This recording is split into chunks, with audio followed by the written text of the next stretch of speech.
నువ్వు ఏ అవకాశాన్ని అయితే పోగొట్టుకున్నావో, ఏ అవకాశాన్ని అయితే జార విడుచుకున్నావో, నా ప్రభు తీసుకొచ్చి నీ భుజం మీద పెట్టబోతున్నాడు.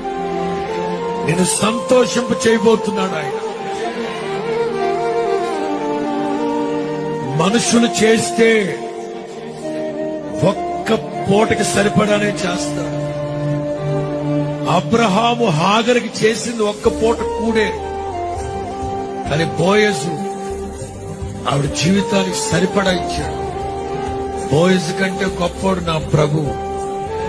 బోయజు కంటే గొప్పోడు నా ప్రభు. ఏ అర్ధరాత్రి అయినా అపరాత్రి అయినా 100 మందికి పెట్టగలిగే వైభవంతో నీ కుటుంబాన్ని, ఇంటిని ఆశీర్వదిస్తాడు.